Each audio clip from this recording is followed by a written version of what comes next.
Darian was stiff and sore. He'd been sat on his knees for so long by the river that he was numb and cold. Oh, his hands, they were so frozen. He rubbed them together, blew in them, but he looked down at what he'd been making. This day he'd finished the 5th flint head.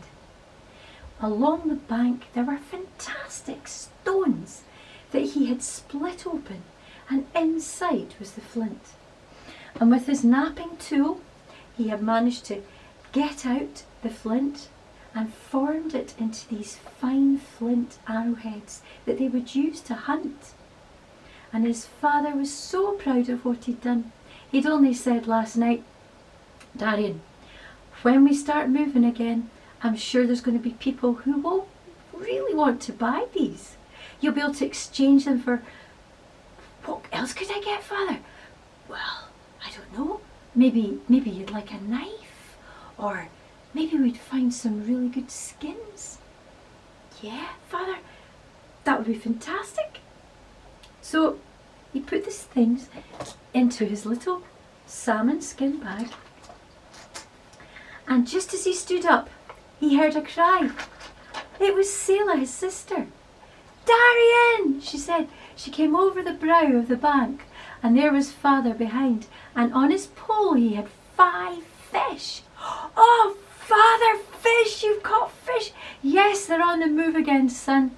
"Oh, that's amazing. That'll be a lovely meal we can share together."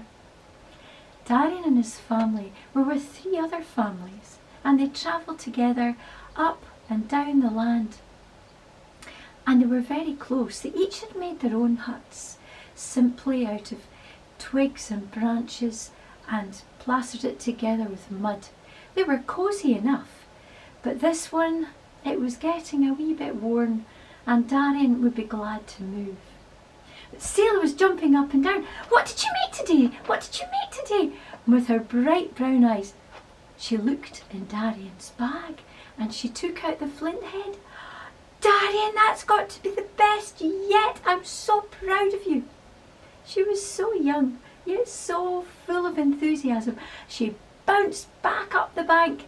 "Watch out," said Father, laughing. "I'm fine, Father, I'm fine." And off she ran back to tell Mother about what they'd caught. Well, they feasted well that night on the fish. It was delicious to have fresh food again.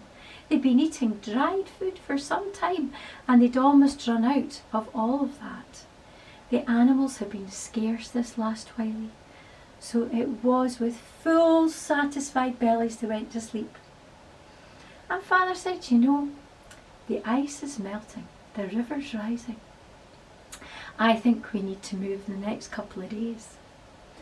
But you never know who we might meet on the route, Darian. Remember?"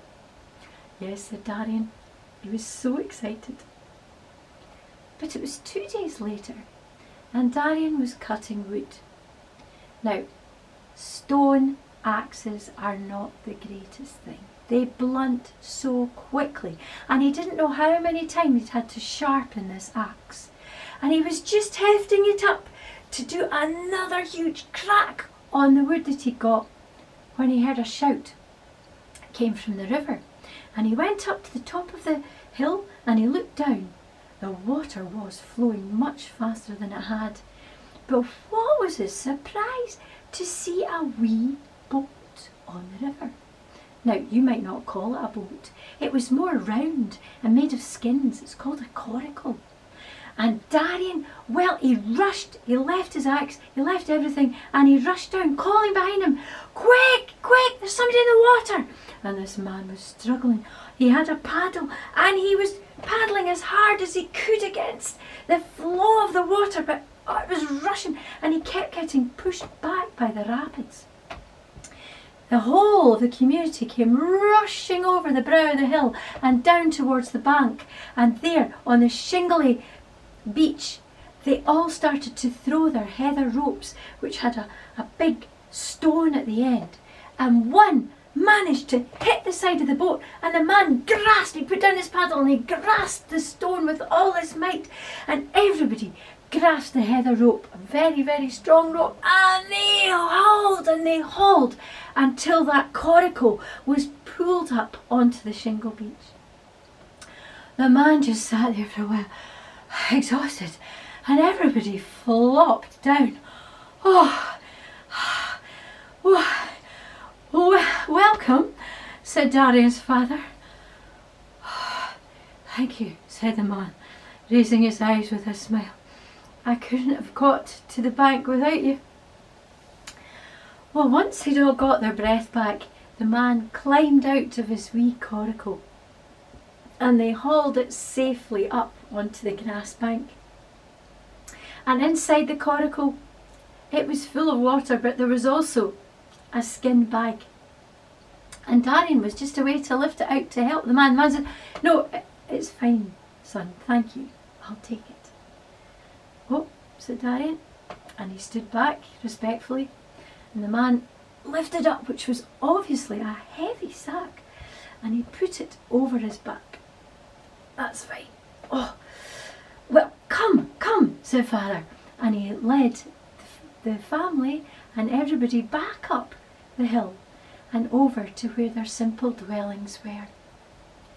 The man's name was Gary, and Gary, he went and he found a place, and inside his skin bag he had a very simple tent structure made from another skin. He said, "This is where I like to sleep, thank you." He said, "Well, we will have a gathering meal tonight around the fire, and you're so welcome." And Gary nodded and said, "Thank you, but I think I will sleep for a while." And he did. He was obviously exhausted. That night was clear. The stars were shining, and although there was still quite a nip in the air, around the fire was lovely and warm. Everybody had gathered. There was fish brought in again, and the smell of that was enticing. But politely, the small community were waiting for Gary to wake up. And when he opened the flap of his skin tent and saw they were waiting, he said, "Oh, my apologies, I will just go wash my face and I will come." And he went down and he washed and came back up.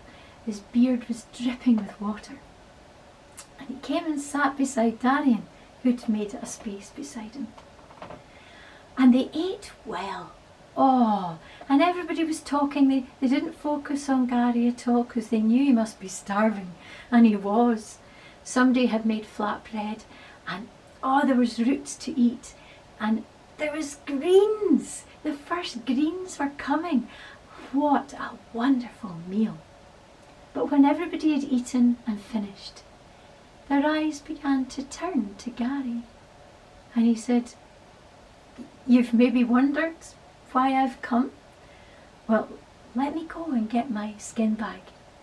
He went back to his simple tent and hauled out his skin bag and put it over his back and brought it into the circle. Well, he untied it and it flopped open, and everybody's eyes grew big in the firelight, sparkling and glowing, for they'd never seen anything like what this man had brought with him. There were white beets, and the women and the children, they leaned over to look. They had never seen such beauty before. There was simple brooches made in the shape of birds and animals. There was carved bits of antler. Now, some of them had used antler for carving, but not quite like this. But the thing that struck Darian's eyes was right in the centre.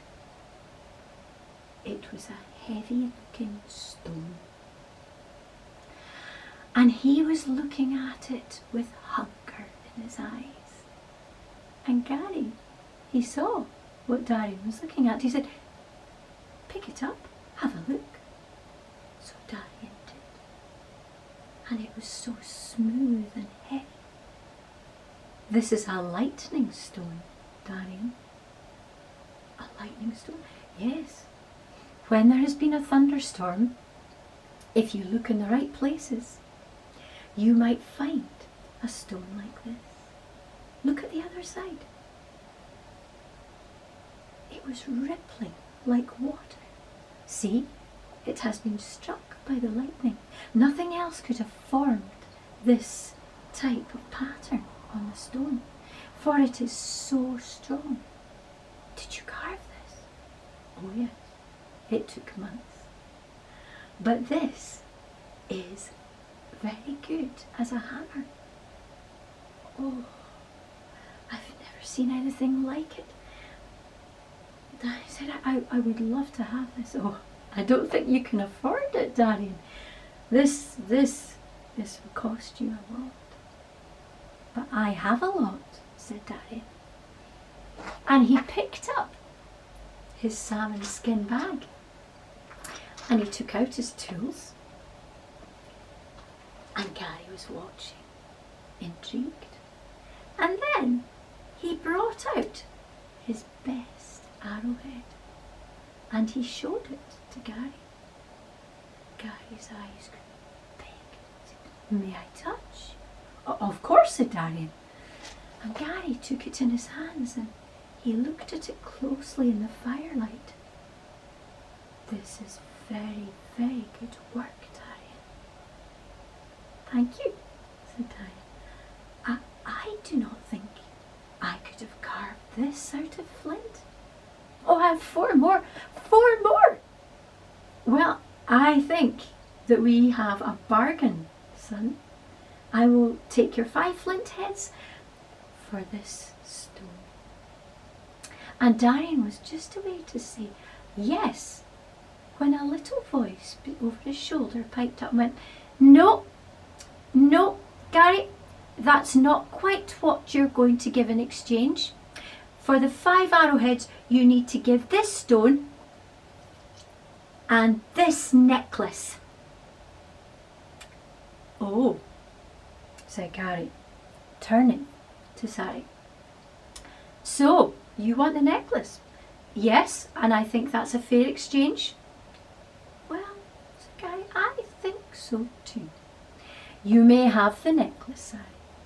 And Sari took the necklace, and all her adult way of talking went, Mummy, Mummy, Mummy, she said, look what I've got, look what I've bought. She was so happy and everybody around the fire laughed. But Darian, the smile never left his face all night, for now he had the most beautiful strong hammerstone. Gary stayed a few more days, and by the time he did, his skin bag was a lot emptier. He had exchanged things like skins. There was fox skins and even a deer skin that had been beautifully softened. And Darian's mother, she had exchanged it for some of the beautiful basket work that she had been making. So everybody was very happy when Gary went back down to his coracle. He put his skin bag in and he said, I'm going to go further up the river now. Oh, said Darian's father, I don't know how you can. It'll take time, but I hope to meet more people like yourselves. So they said their farewells and they watched as that coracle crept up the river against the flow.